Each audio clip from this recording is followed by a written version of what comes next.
కొరింథీయులకు రాసిన మొదటి పత్రిక 12వ అధ్యాయము 27వ వచనం ఒకసారి చదువుదామా? క్రొత్త నిబంధన కొరింథీయులకు రాసిన మొదటి పత్రిక 12వ అధ్యాయము 27. అటువలే మీరు క్రీస్తు యొక్క శరీరమై ఉండి వేరువేరుగా అవయములై ఉన్నారు.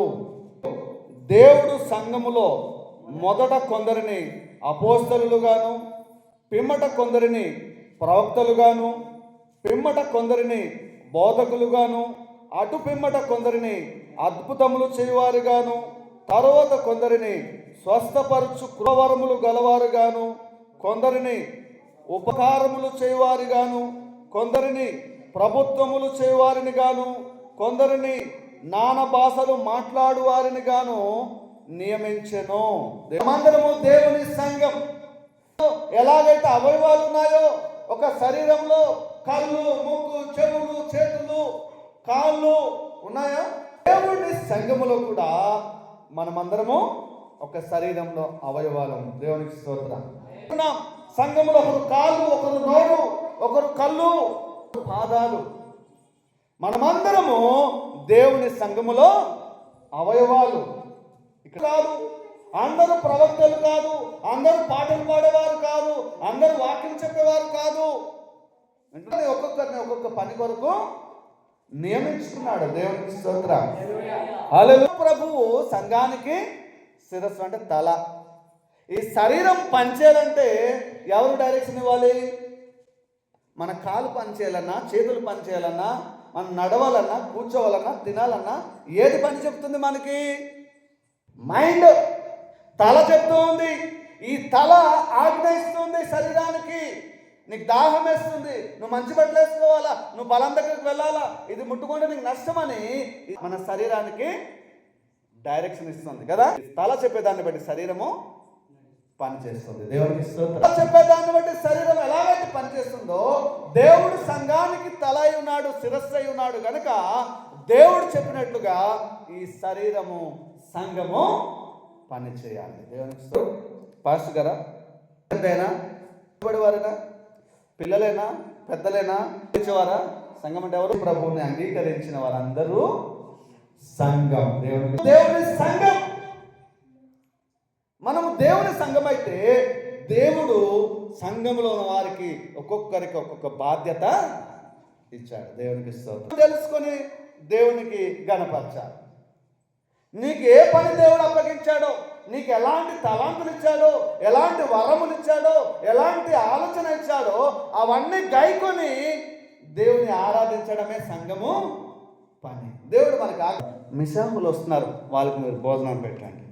ఆదివారం తెల్లవారు వస్తుంది, చర్చి పనులు చేయాలి, దేవుని స్వార్థ పని చేయాలి. పిల్లలు వస్తున్నారు, దేవుళ్ళు నడిపించాలి. ఆలోచన ఎవరు ఇస్తున్నారు?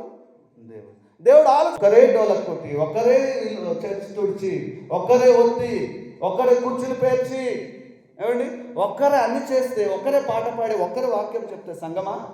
దేవుడు ఒక్కొక్కరికి ఇచ్చిన బాధ్యతలు ఒక్కొక్కరు నిర్వర్తించాలి. ప్రియమైన వారు, వీళ్ళందరూ ఆధ్యాత్మికంగా ఎదగాలి, బలం పొందుకోవాలి. వాక్యమును చదవటం ద్వారా, ప్రార్థన చేయటం ద్వారా, విశ్వాసంలో స్థిరపడటం ద్వారా వారు ఆధ్యాత్మికంగా బలపడాలి. మన సంఘం అభివృద్ధి కావాలంటే మనం ఏం చేయాలి? ప్రార్థనలు చేయాలి, దేవుని వాక్యాన్ని ధ్యానించాలి, విశ్వాసంలో స్థిరంగా ఉండాలి. జబ్బు వస్తే తొలగిపోయావనుకో, నీకు విశ్వాసం ఉందా? లేదు. నువ్వు ప్రార్థన సహవాసంలో లేవు, బైబిల్ చదవట్లేదు, ప్రార్థన చేయట్లేదు, విశ్వాసంలో లేవంటే నీ సంఘం ఎప్పుడు బలపడుతుంది?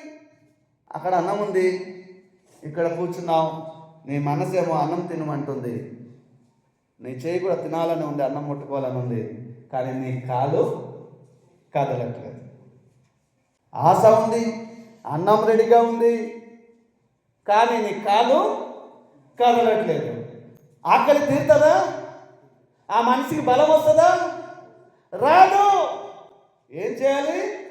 ఈ మెదడు చెప్పిన పని ఈ చేయి చేయాలని సిద్ధంగా ఉంది, కానీ దానికి ముందు ఈ కాలు పని చేయాలి. ఇక్కడ వచ్చి దేవుని మాటలు మీరు చెప్పాలంటే మీరు కొన్ని సిద్ధపాట్లు చేయాలి. తీసి అంత ఊడ్చి మైక్ పెట్టి అన్ని చేస్తే సమయం అవుతుందా? అవుదా? సంఘం అభివృద్ధి చెందుతుందా? లేదు ప్రేమైన వారలారా. ఈ పని చేస్తే నేను ఇంకో పని చేస్తాను, నువ్వు పాటలు పాడితే నేను వాక్యం చెప్తాను, నువ్వు వాక్యం చేస్తే నేను ప్రార్థన చేస్తాను. నాకు శక్తి లేదు, నాకు పాటలు రావు, వాక్యం రాదు, ఇదిగో నాకు కష్టాలతో నేను దేవుని పనికి ఇస్తాత్మికంగా బలపడితే సంఘము అభివృద్ధి చెందుతుంది. మొదటిది జ్ఞానాన్ని మనము సంపాదించుకోవాలి. దేవుడు లేకపోతే సంఘము నశించిపోతుంది. ఇప్పుడు ఏం చేయాలి? సంఘం బాధ్యత ఎవరిది? అందరి బాధ్యత. ఈరోజు సంఘము అభివృద్ధి కావాలంటే ప్రయాసపడి నడిపించాలని మా ప్రయాస, మా ఆడటం. ఎందుకంటే దేవుని దృష్టిలో చిన్నపిల్లలు ఎంతో విలువైన వారు, శ్రేష్టమైన వారు. జ్ఞానము కలిగి ఉండాలి. మొదటిది సంఘ సహవాసం. దేవునికి మాటలు పాడుతుంటే, వాక్యం చెప్తుంటే నువ్వు సంఘమైన వాడు, నువ్వు ఏ పని చేస్తున్నావు ఇక్కడికి రావాలి. సహవాసం కలిగి ఉండాలి.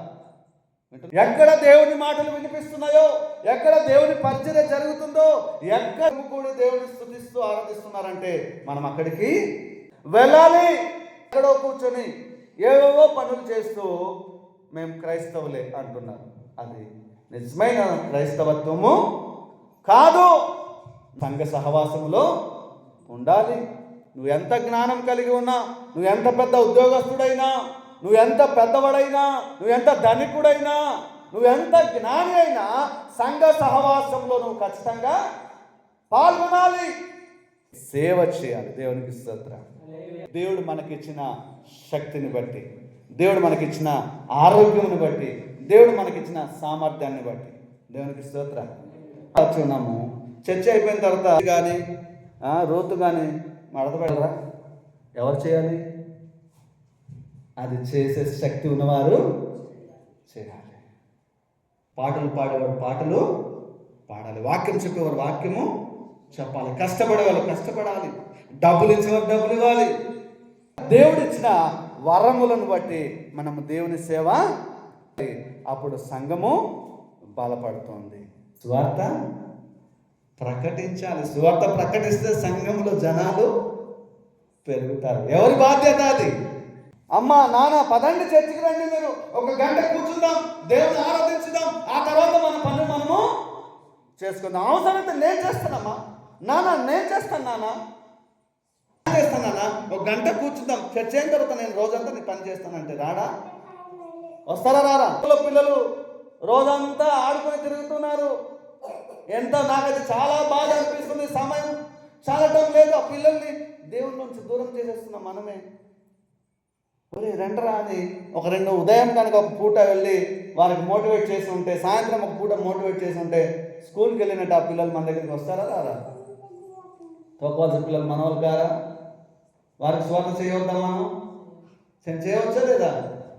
ఇక్కడే ఉన్నాం కదా, సమయం దొరికినప్పుడు మనం ఏం చేయాలి? స్వార్థ ప్రకటిస్తే సంఘము అభివృద్ధి చెందుతుంది. ఇంకా ప్రేమ ఐక్యత కలిగి ఉండాలి. దేవునికి ఐక్యత కలిగి ఉండాలి, బంధం కలిగి ఉండాలి, ఒకరి అవసరాలు ఒకరు పాల్పంపులు పొందాలి. ఐక్యత ప్రేమ కలిగి ఉంటే సంఘము బలపడుతూ ఉంది. ఇంకా దాన ధర్మాలు. ఏంటి దానాలు ధర్మాలు? శాసనాలకు, దేవుని వాక్యానికి మనము లోబడాలి. దేవునికి విధేయత కలిగి ఉండాలి, సంఘానికి విధేయత కలిగి ఉండాలి, సంఘ సేవకులకు విధేయత కలిగి ఉండాలి. లోబడి ఉంటే సంఘం అభివృద్ధి చెందుతుంది. సేవకులకు ఇచ్చే గౌరవం ఇవ్వడం మానేశారు, సేవకులకు ఇచ్చే మర్యాద ఇవ్వడం మానేశారు, సేవకులకు ఇచ్చే స్థానాన్ని వారు ఇవ్వడం మానేశారు. కనుక ఈరోజు అనేక సంఘాలలో క్రైస్తవ్యం, సంఘం బలహీనమైంది. దేవునికి సంఘాలు చూడండి, సంఘ సభ్యులకు వాక్య ధ్యానం లేదు, ప్రార్థన లేదు, విశ్వాసం లేదు, సేవకులంటే భయం లేదు, సంఘంలో ఐక్యత లేదు, సేవా కార్యక్రమం లేదు, దాన ధర్మాలు లేవు, ఇతరుల పట్ల బాధ్యత లేదు. స్వార్థ సంఘాలు బలహీనముగా మారిపోయాయి. ఉండాలని కోరుకుంటే ప్రతి అంశంలో కూడా మన పాత్ర ఉండాలి. పాస్టర్ గారి బాధ్యత మాత్రమే కాదు, సంఘ సభ్యులందరి బాధ్యత. నీకు దేవుడిచ్చిన వరమును బట్టి నీవు దేవుని పనిలో వాడబడాలి. ఎలాగా దేవుని పరిచయలో ఉన్నారో నాకు తెలియదు, గొప్ప పాత్రలుగా వాడబడాలి. మనం చిన్నపిల్లలతోనే ప్రారంభిస్తున్నాం, చిన్నపిల్లలతోనే మనం ముందుకు వెళ్తున్నాం. మనమే 100 మందిని దేవుణ్ణి నడిపించాలి. మనమే ఇతరులకు మాదిరిగా ఉండాలి. అబ్బా, చర్చ విషయంలో ముందు ఉండాలి, దేవుని పని విషయంలో ముందు ఉండాలి.